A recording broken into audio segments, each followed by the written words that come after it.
ESPN SportsCenter, along with Bram Weinstein, I am Linda Cohn. You know, in sports, of course we love thrilling finishes, but Bram, you know, we also love underdogs. You'd think Stony Brook would have gotten a hint after they blew 9th, 10th, and 11th inning leads that they would not be taking down a national power in LSU. They just decided to keep shoving their foot in that slipper.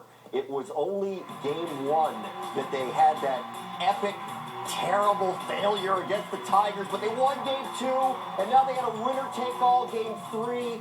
Huge underdog here against the Tigers. That was Ryan Eads getting William Carmona swinging. There were 2 outs in the third, but the next batter is Max Tizenbaum, doubling down the line. 2-1 Stony Brook. Next batter, Kevin Krause.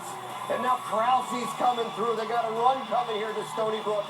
They're up 3-1 against the home team Tigers. And then 2 batters later, runners on first and second. Steven Goldstein singling to right. Pride of Long Island. Nice Rally for the Seawolves. They're up 4-1. Thinking upset. To the 4th inning we go. Same score. Runners on the corners. 1 out. Joe Broussard appears to hit Tizenbaum. Now the LSU manager, Paul Maneri, is going to argue this is a foul ball. So let's take a look at this thing. That's really hard to tell. So Tizenbaum got brought back to continue the at-bat, and it got worse for LSU. A bloop double.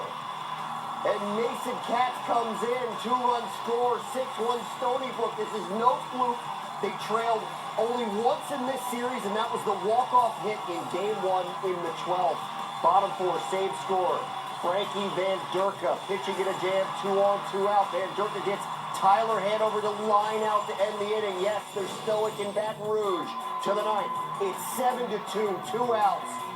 Van Durka's going for a complete game. Stony Brook's running, and Alex Edward is not.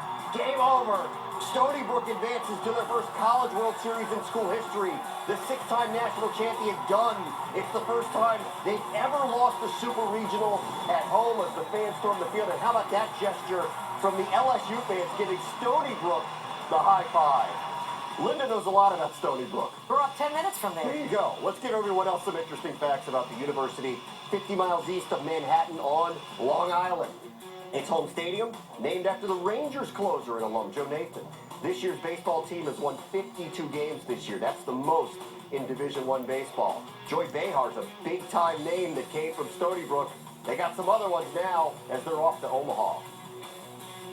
I have to give my guys so much credit for not trying to do more. We talked about that all the time, that, if we go out and pitch the contact and play defense and have quality at bats and just play a real sound game, that make teams have to beat you. And especially when we got to the tournament, we talked about how you're a talented group, you do a lot of things well, and you remain confident and remain loose. You'll be very, very dangerous, and that's exactly what we were over these last 2 weekends. He's just giving us confidence, and he says, go out and do your thing.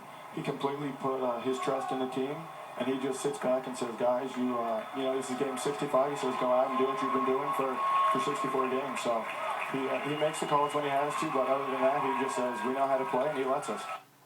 A regional number 4 seed winning a super regional, that is the equivalent of a team seeded 13th or lower making the Elite 8 in the NCAA basketball tournament.